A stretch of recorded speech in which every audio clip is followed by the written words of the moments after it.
Investasi sistem kesehatan merupakan investasi masa depan.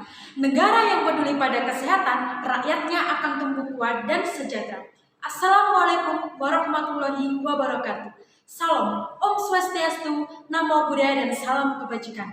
Yang terhormat kepada Dewan Juri Penilaian Lomba Video Orasi, serta panitia yang membantu jalannya lomba video orasi dan seminar, dan teman-temanku yang berbahagia. Perkenalkan, saya Sumarmi Pujaestu akan menyampaikan sebuah orasi dengan judul Kurangnya Kesadaran Mengenai Pelayanan Buruk Pihak Rumah Sakit dan Penyalahgunaan Bantuan Sosial, yang tentunya akan saya sampaikan secara singkat, fakta, dan jelas. Kesehatan adalah cita-cita bangsa yang menjadi poin utama untuk mewujudkan kehidupan yang layak bagi masyarakat dengan tujuan mewujudkan kesejahteraan secara umum dengan program yang telah pemerintah berikan. Rekan-rekanku sekalian, tahukah Anda, kesehatan bukan hanya kita hidup sehat, bebas dan jauh dari penyakit saja, melainkan kesehatan fisik, mental, maupun emosional sangat penting untuk kita perhatikan karena kita hidup yang berada di kawasan di mana kita selalu berinteraksi dengan orang.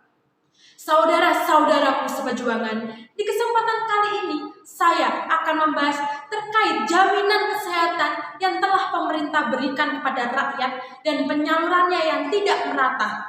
Dilansir dari Radar Sampit bahwasannya anggota Komisi 3 DPRD Kodim menyatakan bahwa terjadi layanan buruk bagi kesehatan sehingga banyak keluh kesah warga yang disebabkan karena kurangnya kesadaran pihak rumah sakit yang masih mengutamakan pelayanan bagi non-BPJS, ketidakprofesionalan dalam layanan, dan berbelit-belit dalam bekerja.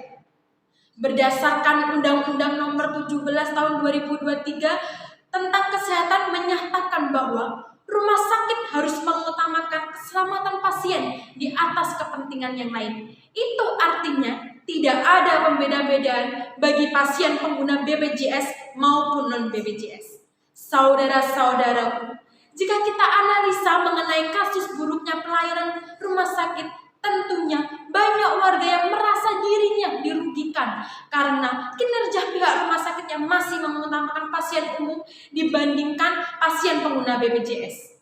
Selain itu, banyak asumsi dari mereka, dan di sini peran pemerintah masih belum menanggulangi terkait kasus ini. Sobatku pembawah tonggak peradaban, keadilan seperti apa yang rakyat dapatkan jika kesehatan saja masih tak disamaratakan?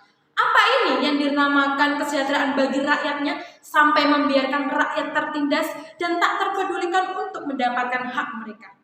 Selain masalah terkait kesehatan yang belum merata, masih ada kasus mengenai pemberian bantuan terhadap warga kena BLT yang masih terjadi kecurangan. Yang dimana jika kita lihat dari data-data di setiap desa, tentunya ada oknum yang ditugaskan untuk menyalurkan bantuan tersebut dan mendata salah satu anggota keluarganya yang dinyatakan mereka mampu dan tak layak untuk mendapatkan hak tersebut. Sehingga terjadi penyalahgunaan bantuan yang telah pemerintah berikan. Mereka gunakan untuk berfoya-foya, bahkan mereka perjualbelikan bahan pokok makanan yang telah mereka dapatkan. Rekan-rekanku sekalian, pentingnya akan kesadaran masyarakat mengenai hak yang telah pemerintah berikan terhadap mereka. Bahkan harapan pemerintah pun rakyat kecil mendapatkan kehidupan yang layak untuk kesejahteraan yang telah dijaminkan. Akan tetapi, jika seperti ini saja masih belum diatasi, pastinya pemerintah akan merasa dirinya dirugikan, dan bagaimana dengan rakyat yang benar-benar membutuhkan. Oleh karena itu, teman-temanku sekalian, peran kita sebagai mahasiswa, kita ikut andil di dalamnya dan memberikan edukasi kepada masyarakat. Sehingga peran mahasiswa menjadi pendorong dalam mewujudkan perubahan terkait masalah kesehatan maupun kurangnya kesejahteraan kehidupan bagi warga. Dan tentunya mahasiswa juga membutuhkan bantuan dari masyarakat untuk ikut berkontribusi.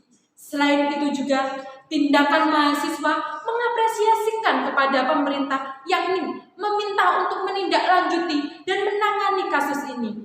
Dengan ini, Peran pemerintah diharapkan memberikan keadilan bagi warga dan memberikan kesejahteraan tanpa ada pengecualian. Mari kita sebagai mahasiswa membantu para warga untuk menyuarakan keluh kesah mereka terhadap jaminan-jaminan kesetaraan kehidupan bagi mereka. Sehingga untuk mewujudkan negara emas di tahun 2045, Indonesia dengan seluruh rakyatnya serta sistem pemerintahannya bisa memajukan negeri ini. Sekian yang saya sampaikan. Wassalamualaikum warahmatullahi wabarakatuh.